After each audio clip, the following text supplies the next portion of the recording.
Bienvenue sur ma chaîne YouTube. L'objectif de cette vidéo sera de vous montrer un filtre de GMIC, Guide Light Ray. Donc ça c'est avant et ça c'est après en rajoutant ce filtre. Si vous trouvez intéressant cette vidéo, n'hésitez pas à me le dire en commentaire. Et sur ce, je vous souhaite un bon visionnage. Nous sommes sur GIMP, la version 2.10.38. On va essayer de faire quelque chose de différent. Donc clique bouton droit de la souris pour copier l'image dans cette photo qui est de Pixabay.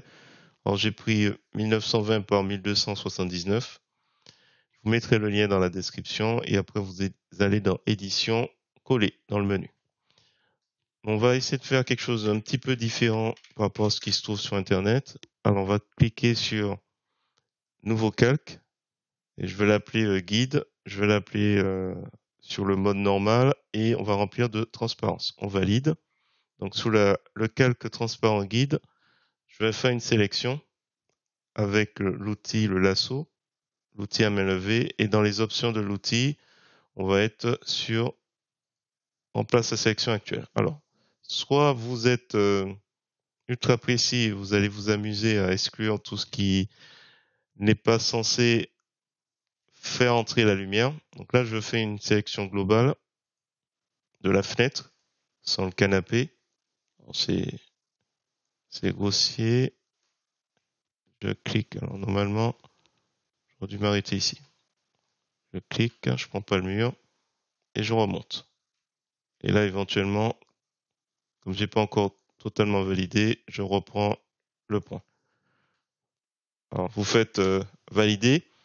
Et si vous êtes perfectionniste, toujours avec l'outil de sélection à main levée, dans les options de l'outil, vous allez chercher soustraire.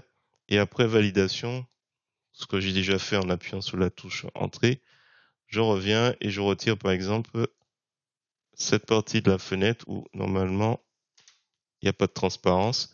J'avais vu autre chose. Ouais, en fait, toutes les parties où la lumière, ici par exemple, de travers, n'est pas censée entrer.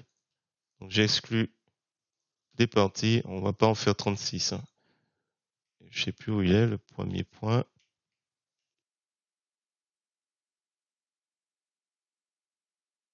Voilà. Ouais. Entrée. Une dernière pour la route. Toute cette partie. Hop. Et je remonte. Et je referme. Voilà. Alors, si on veut voir un petit peu la sélection, parce que là, ça se voit pas rapidement, on va prendre le masque rapide. Et vous voyez un peu toutes les parties. Donc, tout ce qui est en rouge, clair, c'est toute la partie qui n'est pas sélectionnée. Et ce qui est clair, c'est la partie sélectionnée. J'ai pas exclu cette partie. Alors, on peut aller plus loin, mais je pense que déjà, on est bien. Le calque guide est toujours sélectionné. Je vais faire un glisser-déposer de la couleur blanche pour qu'on voit un petit peu les zones où on souhaite guider la lumière. Et après, on fait sélection aucune. N'oublie pas ça. Donc, une fois que vous avez fait ça, vous sélectionnez le calque original et vous allez dans filtre, GMIC Qt, donc la version 3.5.2. Et après, vous écrivez GUI Guide Light Rise. Alors, désolé pour l'accent. Donc, Lights and Shadow, c'est dans la catégorie. Et ce filtre, il a la particularité d'avoir un petit point qu'on va déplacer, ce qui va nous permettre, si vous voulez, de ne pas sélectionner certaines zones. Alors, là, ça ne marche pas. La raison est simple. En calque entrée, il ne faut pas que ce soit uniquement actif, il faut que ce soit actif et au-dessus, puisqu'on a sélectionné, le calque original. Et donc là, on voit tout l'intérêt, puisque si le point lumineux est tout en haut, on pourrait faire une petite lumière qui est plongeante sur le lit. Hop, attention, je refais. Voilà, on va pas aller plus loin. Alors donc là pour le coup les paramètres sont assez simples. On a l'amplitude et la densité. Donc Là, il y a 0. Vous en rajoutez le plus possible de rayons. Nous avons la longueur. Alors peut-être que ici ce sera pas aussi intéressant que tout à l'heure. Voilà, on peut définir jusqu'où on souhaite que le rayon atterrisse. Et qu'est-ce qu'on a d'autre? La lissage. Donc il est à 0,1. On peut lisser pour que ce soit un peu moins net en termes de limite. Donc ce sera un peu plus lisse. Le seuil, c'est un peu plus compliqué à définir celui-là. Et le mode de mélange est pour l'instant superposé, donc overlay. On va voir tout à l'heure au niveau du calque. Et puis sinon, si vous pouvez cliquer et tester, peut-être qu'il y a d'autres, par exemple, d'autres peut-être fusion, lumière, softline. Peut-être qu'il y a des éléments qui sont plus intéressants que d'autres. On va rester sur overlay et puis l'opacité, comme son nom l'indique. Vous mettez plus ou moins d'opacité dans les éléments. Je crois qu'on a fait le tour. Donc toujours David qui l'a fait il y a un petit moment, peut-être dernière mise à jour 2021. Et je pense que c'est bon. Donc là, on avait dit actif et au-dessus. Donc actif, le calque où il y a la chambre, et au-dessus, le calque transparent avec le guide. Alors sur place, non, je fais un nouveau calque et je vais faire OK.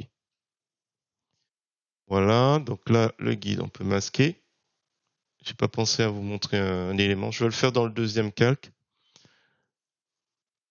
On va le faire dans le deuxième image. Donc là, on peut s'amuser à jouer un petit peu sur l'effet, plus ou moins de l'opacité du calque. Et là aussi, vous pouvez revenir dessus. Par exemple, sur, peut-être pas addition, mais des éléments comme lumière douce qu'on a vu tout à l'heure. Donc, sans, avec, ou vous restez sur superposé qu'on a sélectionné dans Gemi. On va chercher une deuxième image, donc celle-ci. On clique, on va laisser vite. Clic, bouton droit à la souris, copier l'image, édition, coller comme, nouvelle image. On va aller assez vite sur dessus. Toujours guide, toujours normal, toujours transparent, on valide. Là, je vais faire une sélection cette fois-ci avec l'outil rectangulaire. Je vais faire de tout petits rectangles. Alors, soit vous faites glisser comme tout à l'heure, j'ai fait ajouter la sélection, où là, vous déplacez la sélection qui est déjà pas validée, qui est encore déplaçable, pour mettre 2 zones de guide.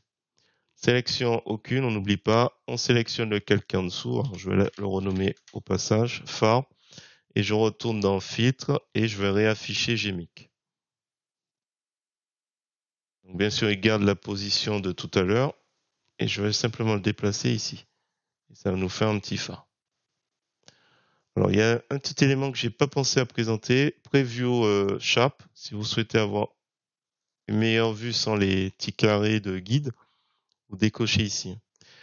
Et puis là, on va revenir un petit peu sur les paramètres, la longueur.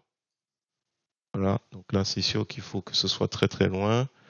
Ici, on définit avec la position du point où on souhaite que le point de départ de la lumière se fasse. Et puis l'amplitude. Il y a le mode aussi dense qui peut être plus approprié pour ce cas-là.